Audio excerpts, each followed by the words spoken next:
SIRുമായി ബന്ധപ്പെട്ട് കർണാടകയിൽ നിന്ന് തന്നെയുള്ള മറ്റൊരു വാർത്തയാണ്. നമുക്കറിയാം, ഈ രാജ്യത്ത് ഏതെങ്കിലും തരത്തിൽ നുഴഞ്ഞു കയറിയിട്ടുള്ളതോ അനധികൃതമായോ വോട്ടർ പട്ടികയിൽ ഇടം നേടിയിട്ടുള്ള ആളുകളെ കണ്ടെത്തി നീക്കം ചെയ്യുന്നതിന്, വോട്ടർ പട്ടിക ശുദ്ധീകരിക്കുന്നതിന് വേണ്ടിയാണ് SIR നടപ്പാക്കിയത്. എന്നാൽ കർണാടകത്തിൽ SIR അവിടുത്തെ സർക്കാർ അട്ടിമറിക്കുന്നു എന്ന വാർത്ത ഇപ്പോൾ പുറത്തു വരുന്നു. സംസ്ഥാനത്ത് നടന്നുകൊണ്ടിരിക്കുന്ന SIR നടപടിക്കിടെ കർണാടകത്തിലെ രാമനഗരയിൽ വ്യാപകമായ ക്രമക്കേടുകൾ നടക്കുകയാണ് എന്നതാണ് ആരോപണം. കേന്ദ്രമന്ത്രി HD കുമാരസ്വാമി ഉൾപ്പെടെയുള്ളവർ ഈ ആരോപണവുമായി രംഗത്ത് വന്നിട്ടുണ്ട്.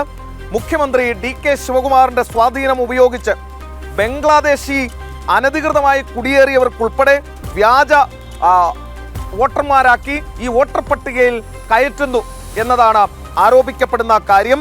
അതുമാത്രമല്ല, തെരഞ്ഞെടുപ്പ് കമ്മീഷനും കേന്ദ്ര ആഭ്യന്തരമന്ത്രി അമിത്ഷായ്ക്കും കുമാരസ്വാമി ഈ വിഷയത്തിൽ പരാതിയും നൽകിയിട്ടുണ്ട്. അവിടുത്തെ BLOമാർ സംസ്ഥാന സർക്കാർ ഉദ്യോഗസ്ഥരാണ്.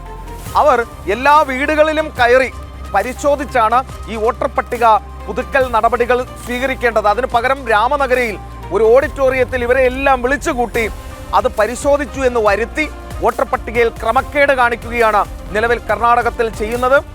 കൃത്യമായ ഇടപെടൽ കേന്ദ്ര തെരഞ്ഞെടുപ്പ് കമ്മീഷൻ നടത്തിയില്ലെങ്കിൽ ഈ SIR എന്ന് പറയുന്ന നടപടിക്രമം ഒരു പാഴ്ശ്രമമായി മാറും എന്ന കാര്യത്തിൽ സംശയമില്ല. നഗ്നമായ ഭരണഘടനാ ലംഘനമാണ്. ഈ SIR നടപടികൾ അട്ടിമറിക്കുകയാണ് കർണാടകത്തിൽ രാമനഗരയിൽ ഇപ്പോൾ ചെയ്തത്. മറ്റെവിടെയൊക്കെ ഇത് ചെയ്തിട്ടുണ്ട് എന്ന കാര്യം കാത്തിരുന്ന് തന്നെ കൂടുതൽ വാർത്തകൾ പുറത്തു വരുമ്പോൾ അറിയാം.